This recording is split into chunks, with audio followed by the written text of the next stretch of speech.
इनकलाबो इनकलाबो इनकलाबो जिंदाबाद जिंदाबाद जिंदाबाद आईएसएफ जिंदाबाद जिंदाबाद जिंदाबाद ভাইজান তোমায় জানাই মোবারকপুরে স্বাগতম স্বাগতম স্বাগতম ভাইজান তুমি আগিয়ে চলো আমরা তোমার সঙ্গে আছি সঙ্গে আছি সঙ্গে আছি ভাইজান তুমি আগিয়ে চলো আমরা তোমার সঙ্গে আছি সঙ্গে আছি সঙ্গে আছি ভাইজান ভাইজান ভাইজান জিন্দাবাদ জিন্দাবাদ জিন্দাবাদ ভাইজান ভাইজান ভাইজান জিন্দাবাদ জিন্দাবাদ জিন্দাবাদ আইএসএফ জিন্দাবাদ জিন্দাবাদ জিন্দাবাদ ভাইজান স্বাগতম স্বাগতম স্বাগতম।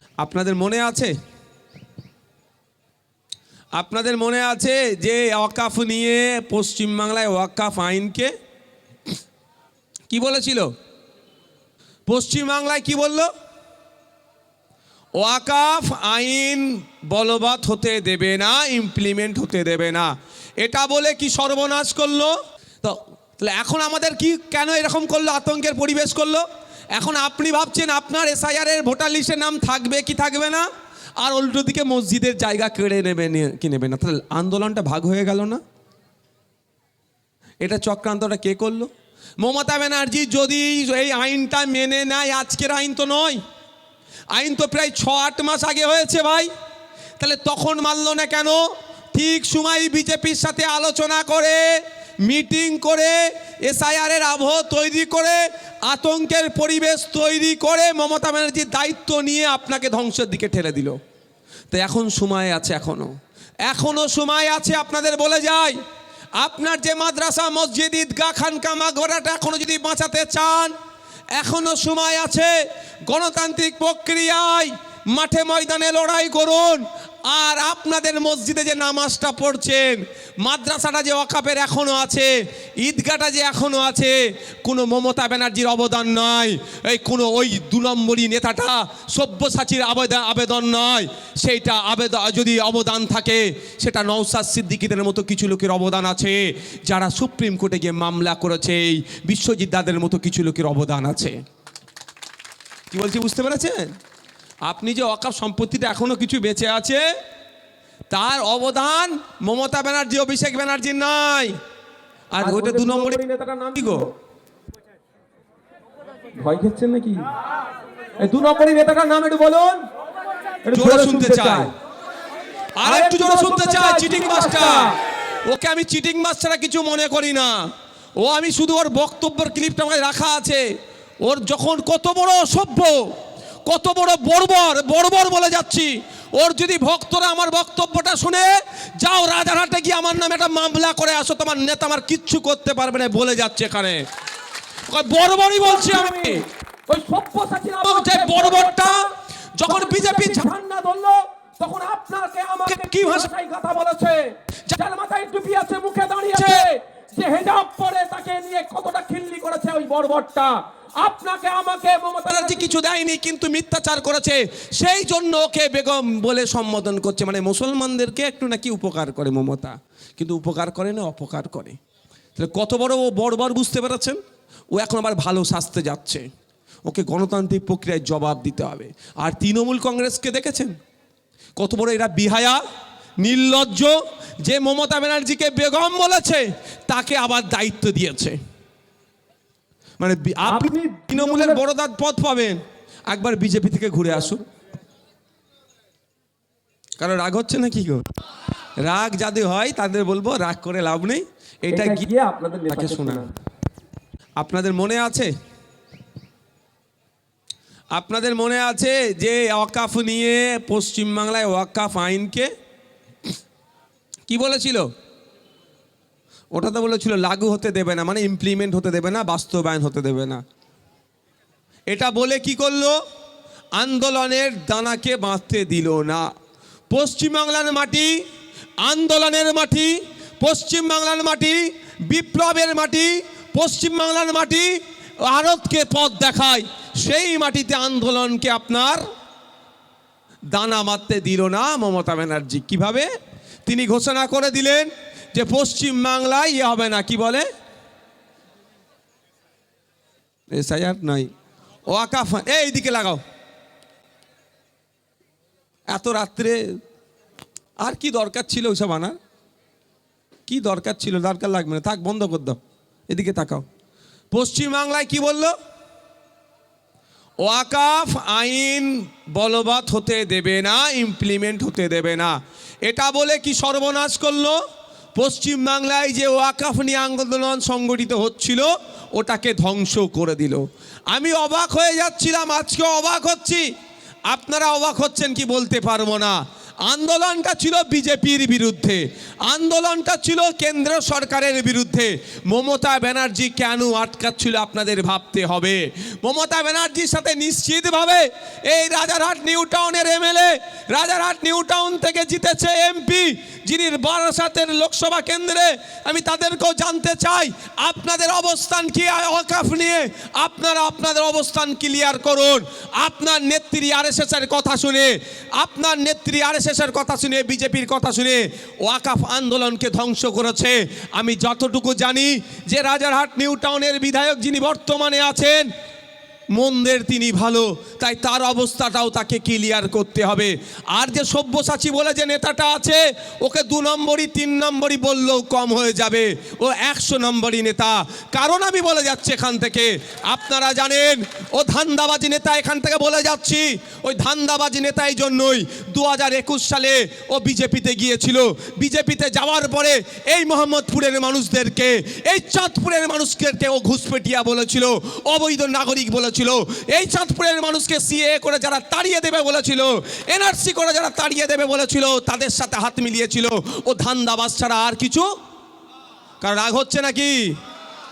এমএলএ এমপি কেউ ছাড় পাবে না ভাই। কারো রাগ হলে না কিচ্ছু আমার করার নাই।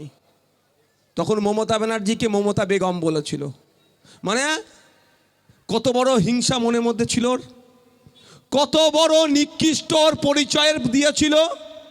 যতদিন মমতা ব্যানার্জি দলে ছিল দিদি দিদি দিদি, আর যেই বিজেপিতে গেল তখন মমতা বেগম হয়ে গেল।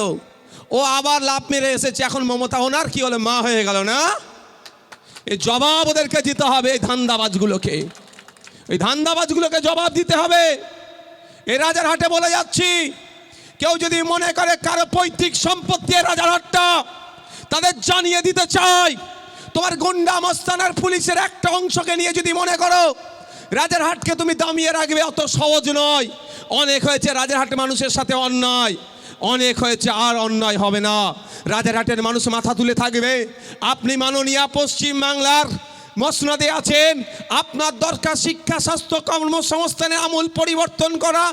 তার পরিবর্তে আপনি ধর্মস্থান তৈরি করে যাচ্ছেন, একটা নির্দিষ্ট ধর্মের মানুষের করছেন বলে আমি বিরোধিতা করব না।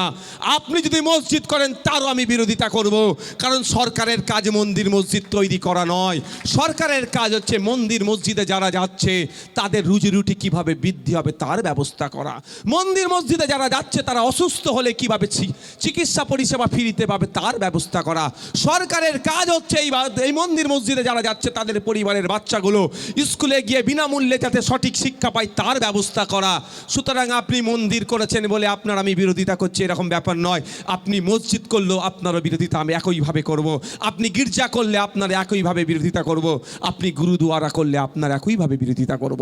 ধর্মপ্রাণ মানুষ মন্দির মসজিদ গির্জা গুরুদুয়ারা যার যেটা ইচ্ছা করবে, ওতে আমার কোনো প্রশ্ন নাই। কিন্তু সরকারের কাজ মন্দির মসজিদ তৈরি করা নয়। সরকারের কাজ নাগরিককে ভালো রাখা, নাগরিকের লাইফস্টাইলের আপগ্রেড করা। আপনাদের বলুন তো আজকে কোন জায়গায় আমরা দাঁড়াচ্ছি? বিজেপির ভয় দেখানো হচ্ছে, বিজেপি চলে আসবে, তাহলে আপনার কাজ কি? বলে তৃণমূলকে ভোট দাও। আপনারা ভরসা করে দিলেন। এখন আপনারা বলেন ফায়দা পাচ্ছেন না লসে রান করছেন? একটু বলুন না গো, আপনারা সব ঝিমিয়ে আছেন কেন? ভয়ে কারো আতঙ্কে আছে নাকি? আমি একটা কথা বলবো আপনাকে, আপনারা, আমি তারপরেও বলছি, শুনছি নাকি পাথরঘাটা অঞ্চলে কোন একটা তৃণমূলের নেতা বলেছে নাকি এখানে ঢুকতে দেওয়া যাবে না। আমি আপনাদের বলে যে আমি খুব তাড়াতাড়ি পাথরঘাটাতেও আসছি, ওর কত দম আছে দেখ। কেন বলুন তো, কেন বলুন তো? আমি টিপ ধরে আসছি। আপনারা ওই বুথের নেতাকে ভয় পাচ্ছেন, ওই বুথের নেতা যে আছে সে আবার আমাকে ভয় পাচ্ছে, মানে খাম চিহ্নকে ভয় পাচ্ছে। ঠিক আছে, আতঙ্কিত হচ্ছেন, তার নেত্রী খামচিহ্নর আতঙ্কে ঘুম হচ্ছে না, আপনি ভয় পাবেন কেন? আপনি তো ভয় দেখাবেন, তবে গণতান্ত্রিক প্রক্রিয়ায়। গণতন্ত্রের বাইরে একটা পা ফেললে আপনার পাশে আর আইএসএফ থাকবে না, খামচিহ্ন থাকবে না। গণতন্ত্রের মধ্যে থাকবেন, পরিসরের মধ্যে থাকবেন, সংবিধানের কাঠামোর মধ্যে থাকবেন। আমি আপনাদের বলে যাই, আপনাদের জন্য সর্বোচ্চ দিয়ে লড়াই আইএসএফ করবে, নওশাদ সিদ্দিকী করবে, বিশ্বজিৎ মাইতিরা করবে, প্রিয়াঙ্কা বর্মনরা করবে, এই নেতৃত্ব সাইফুদ্দিনরা করবে, আর আমাদের উকিল সাহেবরা করবে। কারণ আপনি সংবিধানের মধ্যে, আপনি যদি সংবিধানের বহির্ভূতে কাজ করেন, আপনার পাশে আমি থাকবো না, প্রিয়াঙ্কা থাকবে না, আমাদের পিয়ারুলও থাকবে না, আমাদের বিশ্বজিৎদাও থাকবে না। আপনি সংবিধানের মধ্যে থাকবেন, আপনার হয়ে লড়াই কিভাবে করতে হয় সেটা তো দেখতেই পাচ্ছেন নাকি? দেখতে পাচ্ছেন তো নাকি লড়াই করছি কি করছি না? তাই বন্ধুগণ, আবার আসি ফিরে। তো তাহলে এখন আমাদের কি কেন এরকম করলো, আতঙ্কের পরিবেশ করলো? এখন আপনি ভাবছেন আপনার এসআইআর এর ভোটার লিস্টে নাম থাকবে কি থাকবে না, আর উল্টো দিকে মসজিদের জায়গা কেড়ে নেবে কি নেবে না। তাহলে আন্দোলনটা ভাগ হয়ে গেল না? এটা চক্রান্তটা কে করলো? মমতা ব্যানার্জি যদি এই আইনটা মেনে নেয়, আজকের আইন তো নয়, আইন তো প্রায় 6-8 মাস আগে হয়েছে ভাই, তাহলে তখন মানলো না কেন? ঠিক সময় বিজেপির সাথে আলোচনা করে, মিটিং করে, এসআইআর এর আবহ তৈরি করে, আতঙ্কের পরিবেশ তৈরি করে মমতা ব্যানার্জির দায়িত্ব নিয়ে আপনাকে ধ্বংসের দিকে ঠেলে দিল। তো এখন সময় আছে, এখনো সময় আছে। আপনাদের বলে যাই, আপনার যে মাদ্রাসা, মসজিদ, ঈদগাহ, খানকা, মাগরাটা এখনো যদি বাঁচাতে চান, এখনো সময় আছে। গণতান্ত্রিক প্রক্রিয়ায় মাঠে ময়দানে লড়াই করুন। আর আপনাদের মসজিদে যে নামাজটা পড়ছেন, মাদ্রাসাটা যে ওয়াকাফের এখনো আছে, ঈদগাহটা যে এখনো আছে, কোনো মমতা ব্যানার্জির অবদান নয়, এই কোনো ওই 2 নম্বরই নেতাটা সব্যসাচীর আবেদন নয়। সেইটা যদি অবদান থাকে, সেটা নওশাদ সিদ্দিকীদের মতো কিছু লোকের অবদান আছে, যারা সুপ্রিম কোর্টে গিয়ে মামলা করেছে। এই বিশ্বজিৎ দাদের মতো কিছু লোকের অবদান আছে। কি বলছি বুঝতে পেরেছেন? আপনি যে ওয়াকফ সম্পত্তিটা এখনো কিছু বেঁচে আছে, তার অবদান মমতা ব্যানার্জি, অভিষেক ব্যানার্জির নয়। আর ওইটা 2 নম্বরের নেতাটার নাম কি গো? ভয় খেচ্ছেন নাকি? এই 2 নম্বরের নেতাটার নাম একটু বলুন, একটু জোরে শুনতে চাই, আর একটু জোরে শুনতে চাই। চিটিং মাস্টার, ওকে আমি চিটিং মাস্টার কিছু মনে করি না। ও আমি শুধু ওর বক্তব্যের ক্লিপটা আমাকে রাখা আছে। ওর যখন কত বড় অসভ্য, কত বড় বর্বর বলে যাচ্ছি, ওর যদি ভক্তরা আমার বক্তব্যটা শুনে, যাও রাজারহাটে গিয়ে আমার নামে একটা মামলা করে আসো, তোমার নেতা আমার কিচ্ছু করতে পারবে না বলে যাচ্ছে। এখানে বর্বরই বলছি আমি। ওই সব্যসাচীর যে বর্বরটা যখন বিজেপি ঝান্ডা ধরলো, তখন আপনাকে আমাকে কি ভাষায় কথা বলেছে, যার মাথায় টুপি আছে, মুখে দাঁড়িয়ে আছে, যে হেজাব পরে তাকে নিয়ে কতটা খিল্লি করেছে ওই বর্বরটা। আপনাকে আমাকে মমতা ব্যানার্জি কিছু দেয়নি, কিন্তু মিথ্যাচার করেছে, সেই জন্য ওকে বেগম বলে সম্বোধন করছে। মানে মুসলমানদেরকে একটু নাকি উপকার করে মমতা, কিন্তু উপকার করে না, অপকার করে। তাহলে কত বড় ও বর্বর বুঝতে পেরেছেন? ও এখন আবার ভালো শাস্তে যাচ্ছে। ওকে গণতান্ত্রিক প্রক্রিয়ায় জবাব দিতে হবে। আর তৃণমূল কংগ্রেসকে দেখেছেন কত বড় এরা বিহায়া, নির্লজ্জ, যে মমতা ব্যানার্জিকে বেগম বলেছে তাকে আবার দায়িত্ব দিয়েছে। মানে আপনি তৃণমূলের বড়দার পদ পাবেন, একবার বিজেপি থেকে ঘুরে আসুন। কারণ রাগ হচ্ছে না কি গো? রাগ যাদের হয় তাদের বলবো, রাগ করে লাভ নেই, এটা গিয়ে আপনাদের নেতাকে শোনান। মাইকের আওয়াজ যাচ্ছে তো? কারো যদি রাগ হয়, তাকে বলবো গিয়ে আপনি আমার কিচ্ছু করতে পারবেন না। আপনার নেতা যদি পারে করতে বলুন, নেতাকে বলুন। নেতার নাম ধরে বলছি, কার নাম ধরে বলছি? হ্যাঁ, ওই জানোয়ার। কেন বললাম কথা? কেন বললাম? আমি ভাষা কিন্তু বলি না। এখন মুসলমান শাসছে, এখন মাথায় টুপি দিবে মুসলমান। আর আপনারাও আছেন সব, কি বলবো? হ্যাঁ, আমি আমার পরোয়া করি না ওসবে। কি বলছি বুঝতে পেরেছেন? তা আপনাদেরকে ভাবতে হবে, ভাবার সময় এসেছে। কার হাত ধরছেন? মধ্যিখানে হাত ছেড়ে চলে যাবে না তো।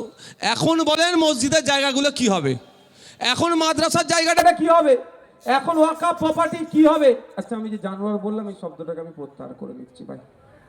নির্লজ্জ, বেহায়া, প্রতারক, ধান্দাবাজ, চিটিংবাজ, জানোয়ার শব্দটাকে আমি প্রত্যাহার করে নিলাম। এটা আমি প্রত্যাহার করে নিলাম। তা আপনার মাদ্রাসা, মসজিদ, ঈদগাহ, খানকা এবার কি করবেন বলুন? ভরসা করেছিলেন তো মমতা ব্যানার্জি আছে, কিচ্ছু হবে না। সেই Mamata Banerjee minority affairs and madrasa education departmental minister, তিনি আছেন, কিচ্ছু হবে না। এবার বলুন কি করবেন? বলুন এবার কি করবেন? মাছ ধরিয়াই তো ছেড়ে দিয়েছে আপনাকে এনে ভাই, কি গো এবার বলেন কি করবেন? মাছ দরিয়ায় নিয়ে এসে ছেড়ে দিয়েছে। এটা প্রতিটা ক্ষেত্রে আপনাদের মাছ দরিয়ায় এনে ছেড়ে দেয়। তাই বন্ধুগণ, আমার বলার উদ্দেশ্য, আপনি কিন্তু নিজের হাত এখন বেঁধে ফেলেছেন নিজে। যখন ভোটের সময় আসে তখন সব ভুলে যান। 500 টাকা দিক আর বিজেপি আসছে এই ভয়েতে, আপনার এই ভয়েই মানে এই মোটিভ চালাই, এই মানে এই পাড়াই পাড়াই এই আওয়াজ স্লোগান তুলে দেয়, আপনি ভাবেন বিজেপিকে আটকাতে হবে। আমার বক্তব্য, বিজেপিকে আটকাবেন, তৃণমূলেরকে আটকাবেন না আরএসএসকে আটকাবেন? বলুন আপনার, না ফ্যাসিস্টদেরকে আটকাবেন, কোনটা করবেন? আমার বক্তব্য একদম সরাসরি, আরএসএসকে আটকাতে হবে, ফ্যাসিস্ট চিন্তা ভাবনা নিয়ে যারা চলছে তাদেরকে আটকাতে হবে। আমার সাথে কারা সহমত হাত তুলে দেখান তো। তো সামনে নির্বাচন আসছে, বুঝিয়ে দিতে হবে তো নাকি? সামনে নির্বাচন আসছে, বুঝিয়ে দিতে হবে যে আমার উপরে তুমি আসুনি যখন আমি বিপদে পড়েছিলাম, আমার মাদ্রাসা, আমার মসজিদ, আমার ঈদগাহ, আমার খানকা বিজেপি আইন করে যখন কেড়ে নিয়ে আক্রান্ত করেছিল, তুমি আমাকে দিল্লি যাওয়ার নিদান দিয়েছিলে। 2026 নির্বাচন আসছে, আমি আমার বাড়ির সামনে দরজাতে নোটিফিকেশন হওয়ার সাথে সাথে লিখে দেব যে আমার বাড়ির সামনে তৃণমূল ভোট চাইতে আসবে না, ভোট চাইতে গেলে তুমি দিল্লিতে গিয়ে ভোট চাও। এরা এরা এরা কত বড় দোকানটা বলুন তো। এরা ভোটের জন্য বলছে আপনি আন্দোলন করলে দিল্লিতে গিয়ে করতে বলছে, আর এসআইআরটা নিয়ে কোথায় আন্দোলন করছে? কলকাতাতে। এসআইআর কোথা থেকে ঘোষণা হয়েছে? তাদের সদর দপ্তর কোথায়? Election commission of India. ভারতের নির্বাচন কমিশনের সদর দপ্তর হচ্ছে দিল্লিতে। তাহলে তো এরা দিল্লিতে গিয়ে করতে পারতো। এরা কতটা মানুষকে বিভ্রান্তের মধ্যে ফেলে। এসআইআর দিল্লির বিষয়, দিল্লি থেকে হয়েছে, তাহলে দিল্লিতে গিয়ে করো। সেটা করলো না, আন্দোলন করলো, তারপরের দিনই ভোট সুরক্ষা কেন্দ্র খুলে দিল। মানুষ তো বিভ্রান্তের মধ্যে পড়ে যাচ্ছে। আবার কি বলছে, এসআইআর করতে দেবো না, ফর্মটাও মমতা ব্যানার্জি নিল। আমি কি বলেছিলাম জেরক্স কপি নিয়ে, যে মমতা ব্যানার্জি আমাদের রাজ্যের মুখ্যমন্ত্রী, উনি ওনার অরিজিনাল ফর্মটা ছেড়ে দিক, আমি সব রাজ্যের মানুষ তাহলে এসআইআর কে নিয়ে ভাববো আমরা। কিন্তু সেটা করেছে, সবসময় আপনাদের মিসগাইড করেছে। তাই আমি অনুরোধ করবো, এর ফাঁদে পা দেবেন না, এদের ফাঁদে পা দেবেন না। প্রতিনিয়ত আপনার ভোটটা শুধু নেওয়া হচ্ছে। আর কথায় আছে না, দুধেল গায়ে আপনাকে বলেছে, আর কথায় কি আছে, দুধেল গায়ে যেই দুধ দেওয়া বন্ধ করে দেবে, কি করে গো, তাকে লাথি মারলেও তো হতো, তাকে বাজারে তুলে দেয়। তারপরে কি করে বুঝতে পেরেছো তো, আর বলার দরকার নেই। তুমি এখানে খেলে দোষ, আর সৌদির মানুষরা খেলে পুণ্য নাকি?